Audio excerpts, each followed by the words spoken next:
Hi friends, ಪ್ರತಿದಿನ ಅಡುಗೆಗೆ ಸ್ವಾಗತ. ನಾನು ಇವತ್ತು ಫಿಶ್ ಫ್ರೈ ಮಾಡ್ತಾ ಇದ್ದೀನಿ. ಮೊದಲಿಗೆ ಒಂದು ಪರಾತದಲ್ಲಿ 1 ಟೇಬಲ್ ಸ್ಪೂನ್ ಅಷ್ಟು ಕಡಲೆ ಹಿಟ್ಟನ್ನ ಹಾಕ್ತಾ ಇದ್ದೀನಿ. ವಡೆ ಮಾಡ್ತೀವಲ್ವ ಆ ಹಿಟ್ಟು. 1 ಟೇಬಲ್ ಸ್ಪೂನ್ ಅಷ್ಟು ಅಕ್ಕಿ ಹಿಟ್ಟನ್ನ ಹಾಕ್ತಾ ಇದ್ದೀನಿ. 1 ಟೇಬಲ್ ಸ್ಪೂನ್ ಖಾರ ಪುಡಿ, 1 ಟೀ ಸ್ಪೂನ್ ಜೀರಿಗೆ ಪೌಡ್ರು, 1 ಟೀ ಸ್ಪೂನ್ ಧನಿಯಾ powder, 1 tea spoon garam masala, 1 tea spoon ಸೋಂಪು ಪೌಡ್ರು, ರುಚಿಗೆ ತಕ್ಕಷ್ಟು ಉಪ್ಪು, 2 ಚಿಟಿಕೆ ಅಷ್ಟು ಅರಿಶಿನ, 1 ಟೇಬಲ್ ಸ್ಪೂನ್ ಅಷ್ಟು ಹುಣಸೆ ರಸನ ಹಾಕಿ 1 ಟೀ ಸ್ಪೂನ್ ಅಷ್ಟು ಕುಕ್ಕಿಂಗ್ ಆಯಿಲ್ನ ಹಾಕಿ ಚೆನ್ನಾಗಿ ಮಿಕ್ಸ್ ಮಾಡ್ಕೊಳ್ಳಿ. ಸ್ವಲ್ಪನೇ ನೀರು ಹಾಕ್ಕೊಂಡು ಚೆನ್ನಾಗಿ ಮಿಕ್ಸ್ ಮಾಡ್ಕೊಳ್ಳಿ.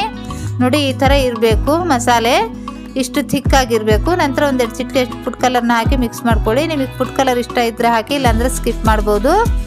ಇಷ್ಟು ಥಿಕ್ ಇರಬೇಕು ಮಸಾಲೆ. 1 kg ತೊಗೊಂಡಿದ್ದೀನಿ ಮೀನನ್ನ ಹಾಕಿ ಚೆನ್ನಾಗಿ ಮಿಕ್ಸ್ ಮಾಡ್ಕೊಳ್ಳಿ.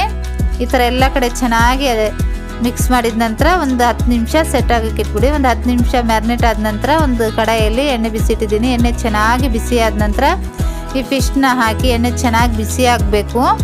ಈ ಫಿಶ್ನ ಹಾಕಿ ನಂತರ ಊರಿನ ಮೀಡಿಯಮ್ ಇಡಿ. ಒಂದು ಸೈಡ್ನಿಂದ 1-2 ನಿಮಿಷ ಫ್ರೈ ಆದ ನಂತರ ತಿರುಗಿಸಿ ಈ ಕಡೆ ಕೂಡ 1-2 ನಿಮಿಷ ಫ್ರೈ ಮಾಡಿ. 2 ಕಡೆ ತಿರುಗಿಸ್ತಾ ಚೆನ್ನಾಗಿ ಗೋಲ್ಡನ್ ಬ್ರೌನ್ ಕಲರ್ ಆಗೋವರೆಗೂ ಫ್ರೈ ಮಾಡ್ಕೊಳ್ಳಿ. ನೋಡಿ, ಚೆನ್ನಾಗಿ ಗೋಲ್ಡನ್ ಬ್ರೌನ್ ಕಲರ್ ಆಗಿದೆ. ಇಷ್ಟಾದರೆ ಸಾಕು, ತೆಗೆದುಬಿಡಿ. ಎಲ್ಲ ಫಿಶ್ ಇದೇ ಥರ ಫ್ರೈ ಮಾಡ್ಕೊಳ್ಳಿ. ನೋಡೋಕೆ ಎಷ್ಟು ಚೆನ್ನಾಗಿ ಕಾಣಿಸ್ತಾ ಇದೆಯೋ ಅಷ್ಟೇ ಟೇಸ್ಟಾಗಿದೆ. ತುಂಬಾ ಸಿಂಪಲಾಗಿ ಕೂಡ ಇದೆ. ತುಂಬಾ ರುಚಿಯಾಗಿರೋ ಅಂಥ ಈ ಫಿಶ್ ಫ್ರೈನ ಖಂಡಿತ ಟ್ರೈ ಮಾಡಿ. ಈ ರೆಸಿಪಿ ಇಷ್ಟವಾದರೆ ಲೈಕ್ ಮಾಡಿ.